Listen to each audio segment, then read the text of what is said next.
Isa na namang nakapangingilabot na kwento mula sa mga pahina ng Aklat ng Lagim ni Kabano na pinamagatang Multo sa Science Room. Mga kwento ng lagim ni Kabano.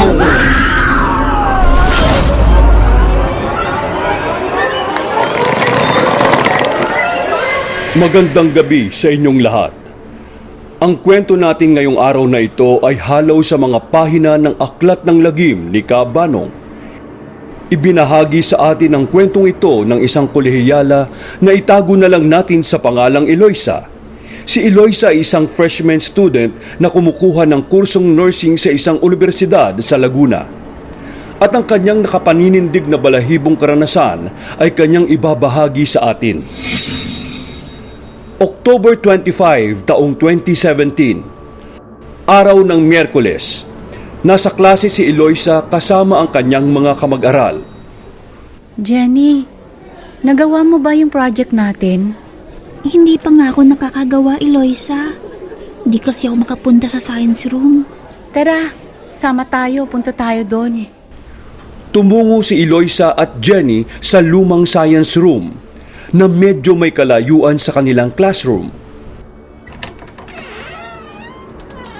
Jenny, ang dilim naman dito.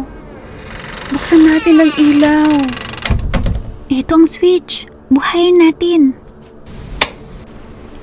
At pumasok sila sa loob ng lumang science room nang walang pag-aalinlangan.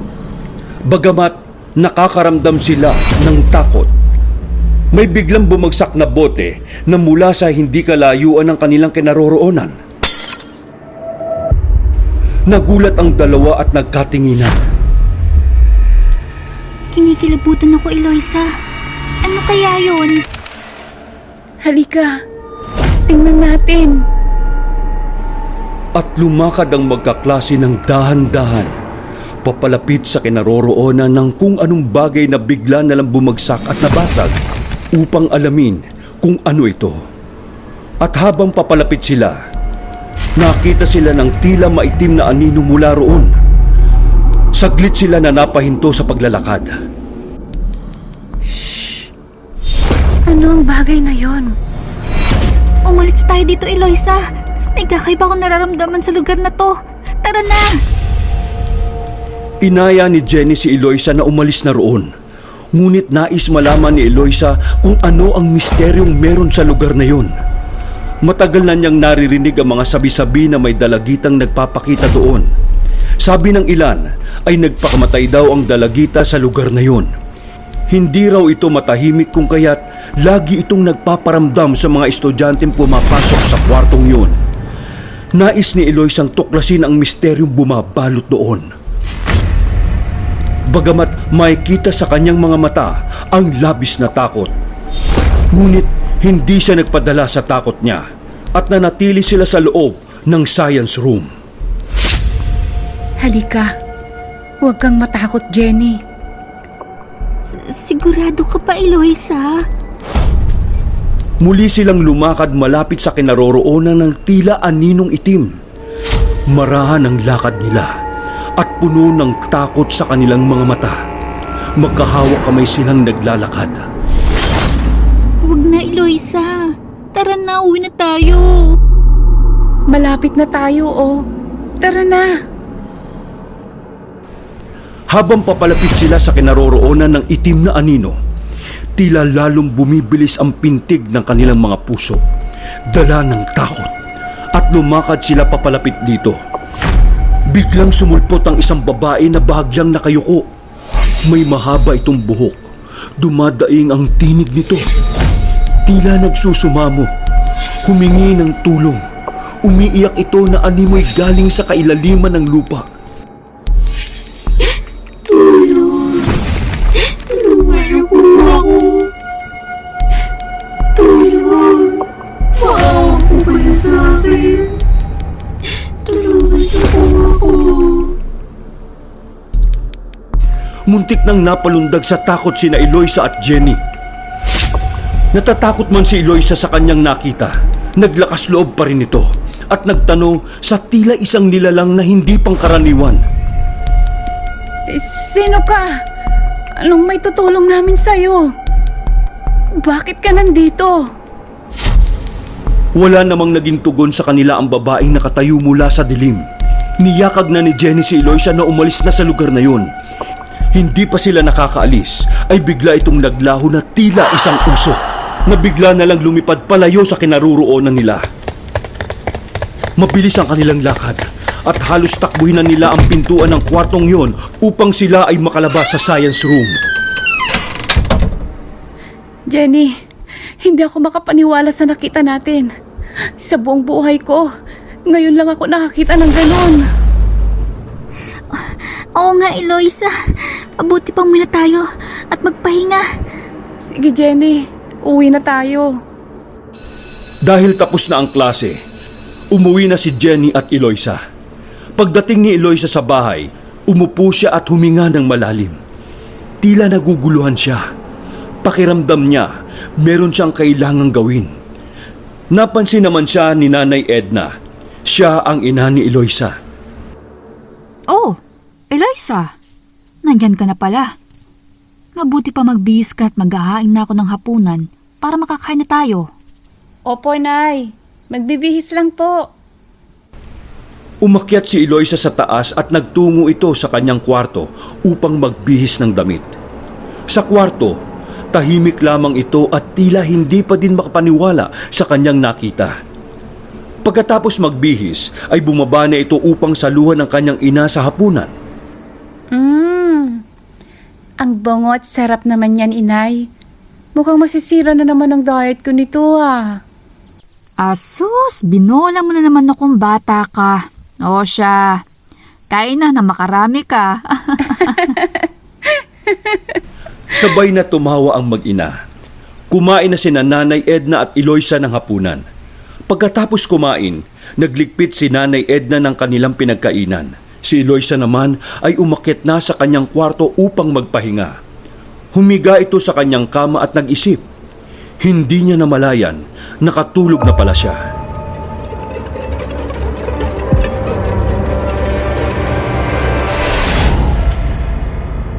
Wag! Wag! Maawa kayo! Nakikiusap ako sa inyo! Nakikiusap ka! Nakikiusap ka! Paano kung ayaw ko ka? Matagal ko na itong hinintay ang maging aking ka. At ngayon, andito ka na. Nakakainin ka na. Hayop ka! Akala mo mabuti kang tao? Demonyo ko ka na! Demonyo? Oo, demonyo ako. Pero napakaingay mo eh. Tumahimik ka nga muna.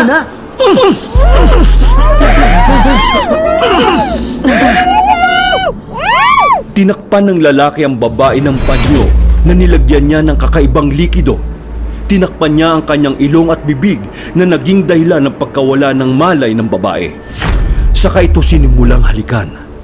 Pinagsamantalahan. Pagkatapos itong gahasain ng babae, sinaksak niya ng sinaksak ito ng kutsilyo ng makailang ulit hanggang sa nawalan na ito ng buhay. Pagkatapos ay dali-dali niyang nilinis ang kwarto at binuhat at ibinaon niya ang walang buhay na katawan ng babae sa likod ng isang kwarto sa isang universidad. Bigla na lang nakita ni Eloisa ang kanyang sarili na nanunood sa ginagawang paglibing ng lalaki dun sa kawawang babae. Inikot niya ang kanyang paningin at nakita niya na siya ay nasa isang bakanting lote sa likod ng isang building. Nagulat na lang siya nang biglang lumingon ang lalaki at nakita siya. Agad na nilapitan si Eloisa ng lalaki. Wag! Wag! Wag!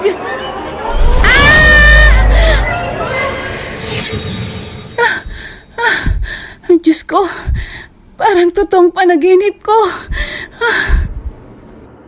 Basang-basa ng pawis si Eloisa nang magising ito. Halos kinakapos ito ng hininga sa sobrang takot. Kumuha ito ng tubig at uminom. Humiga itong muli at pinilit makatulog. Maya-maya, Eloisa! Eloisa! Bangon na! Tanghali na! May pasok ka pa! Bumalikwas naman ng bangon si Eloisa pagkarinig sa tawag ng kanyang ina. Opo, Nay. Bababa na po. Naligo siya at inayos niya ang kanyang sarili bago siya bumaba. Hello po, Nay. Oh, kain na. Tanghali na. Nay, may itatanong lang sana po ako sa inyo. Nagkaroon na ba kayo ng kahit isang panaginip na nagkatotoo? Hindi lang isa. Madalas ako nananaginip na nagkakatotoo. Tulad na lang noong may napaginipan akong isang lalaki. Dalaga pa ako noon. Lumalabas siya madalas sa akin panaginip. Malinaw na malinaw ang kanyang muka at ang mga mata niya. Napakaganda at lagi niya akong tinititigan. Hanggang isang araw nung nasa mall ako't namimili. Nakita ko na yung lalaki nasa panaginip ko. Gulat na gulat ako. Kasi yung mukha ng lalaking yun din yung nakikita kong madalas sa panaginip ko. At yun ay walang iba kundi ang tatay mo. Nakangiting kwento ni Nanay Edna kay Eloisa. Ang panaginip kasi minsan, sa hindi mapaliwanag na pangyayari, ay nagagamit upang ipahiwatig o ipakita sa iyo ang mga bagay na nangyayari na o mangyayari pa lang. Minsan ay nagkakatotoo ito, minsan hindi. O siya. Bahala ka na dyan at pupunta lang ako sa palengke. Iniwan ko na yung baon mo sa ibabaw ng ref. Mag-iingat ka sa pagpasok mo, ha? Pagkatapos kumain, ay inayos na ni Eloisa ang kanyang mga gamit at pumasok na siya sa eskwelahan. Pagdating niya ng school, ay hinanap niya agad si Jenny. Jenny, alam ko na kung anong nangyari sa babaeng nakita natin sa science room. Ha? Anong sinasabi mo, Eloisa? Anong alam mo na? Halika, samahan mo ako sandali. May titingnan ako sa likod ng building ng science room. Bakit? Basta, samahan mo ako. Tara na. Walang nagawa si Jenny kung hindi sumama kay Eloisa. Pagdating nila sa likod ng building ng science room, nakita nila ang bakanting lote sa likod nito na halos kaparehas sa nakita niya sa kanyang panaginip. At tumayo ang kanyang balahibo nang makita niya ang lupa na parang binungkal na kasing laki ng tao. Doon nakumpirma ni Eloisa na totoo ang napanaginipan niya. Agad silang dumiretso sa office ng principal. Pagdating nila sa principal's office, ay naroon ang principal nilang si Ma'am Ignacio. Inilahad ni Eloisa sa principal nila ang kanilang nakita. Nasinang-ayunan naman yun ni Jenny. Hindi naman sila nahirapang kumbinsihin si Ma'am Ignacio dahil siya man ay may nararanasang pagpaparamdam pag siya ay napupunta sa lumang science room. Kung totoo mga sinasabi ninyo ay pupuntahan natin ang lugar na yon, kung saan sinasabi mong ibinaon ang katawan ng babaeng yon. Ipinatawag ni Ma'am Ignacio si Ma'am Berto na head ng maintenance department at tumawag din sila ng pulis upang alamin kung totoo ang sinasabi ni Eloisa. Tinungo nila ang lote sa likod ng building ng science room. Ma'am, dyan po. Dyan po sa loteng yan. Dyan po ibinaon ng babae. Iha, sigurado ka bang dito yon? Opo, sigurado po ako. At binungkal ng mga janitor ang lupang itinuro ni Eloisa. At nang malalim na ang nabungkal na lupa, nakita nga nila ang naaagnas ng katawan ng isang babae na naka-uniforme pa at tagtad ng saksak sa katawan. Yan nga, ma'am. Siya yan, ma'am. Siya yung babaeng nakita namin sa science room. Diyos ko, totoo nga. Pero sandali lang. Nasaan nga pala si Mang Berto? Di ba siya yung nutusan kong manguna sa paghuhukay? Bakit wala siya dito? Ma'am, nagpaalam si Mang Berto na uuwi muna siya sa kanila. Kasi sumama daw bigla yung pakiramdam niya Sagot ng isa sa mga janitor. Pero dahil sa sinabing yun, nagduda at kinutuban si Ma'am Ignacio. Agad na pinuntahan nila ang quarters ni Mang Berto at inabot pa nila itong nagmamadaling nag-iimpake ng mga gamit niya. At doon nakita ng mga pulis ang itinatago niyang kutsilyo na may bakas pa ng mantsa ng dugo. Dahil sa nakitang ebidensya, ay agad na binitbit si Mang Berto ng mga pulis at ipinataw sa kanya ang nararapat na parusa. Nakilala rin ni Ma'am Ignacio ang bangkay ng babae at ipinatawag niya ang magulang ng bata upang mabigyan ito ng maayos na libing. Naimbitahan naman sina Eloisa at Ma'am Ignacio sa libing ng babae. Naiiyak na nanalangin si Eloisa. Panginoon, kayo na po ang bahala sa kaluluwa niya. Tanggapin niyo po sa inyong kaharian sa langit. Maging mapayapa na po siya at mapatawad niya ang taong gumawa sa kanya ng masama. At maraming salamat po at nabigyan na rin ng katarungan ang kanyang pagkamatay. Kakilakilabot man ang naging karanasan ni Eloisa, ngunit matapang niya itong hinarap sa kabila ng takot. Pinili niyang tuklasin ang misteryo na nangyari sa lumang science room na naging dahilan upang mabigyan ng tamang libing at ng hustisya ang pagkamatay ng multo sa science room. Maraming salamat sa lahat ng sumubaybay sa kwento natin ngayong araw na ito. Mag-like at mag-iwan naman kayo ng comment kung nagustuhan nyo ang kwento natin sa araw na ito. At sa mga bagong dalo sa channel na ito, kung maaari ay mag-subscribe at i-click nyo rin ang bell button para ma-notify kayo sa mga bago nating mga videos. At i-click nyo na rin ang join button para makasali na kayo at maging kasangga na kayo ni Kabanong. Shoutout kina Miss Shyla Hart ng Antingera, Dance Dencio, Deep Red, Athenian Rights, Reigns Archive, Edralyn Vergara, Creepy Pinoy TV Animation Horror Stories, Tiktilaok Stories, Ednalyn Tupas Kasipe, Mine Ramos, Doha Doha, Miss Mars, DC Bernal Sarin, Black Maria, Ang Manunulat Horror Stories, Nika Urbano, Binibining Imahinasyon, Fernando Ella, Sid Vicious, Luni Carson of Ominous Cookie, Vendetta 13, Mr. Shuli, Franz Mine Orillanes Ramos, Imogen, Main Saneo, Asher Official, Lean 72 Habonillo, Christopher Morales, Mystery Spooky, Roel Dique, Margie Salise. Special thanks para sa ating mga kasangga ni Kabanong Community Member, Nika Nochelle Urbano, Shasha Sudario, at Miss Mina Luke.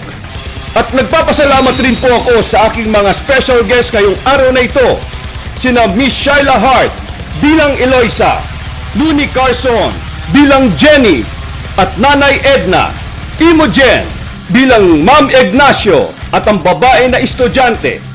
Isinulat para sa Aklat ng Lagim ni Kabano ni Chester Derecho. Hanggang sa muling pagsasalaysay, dito pa rin sa Aklat ng Lagim ni Kabano.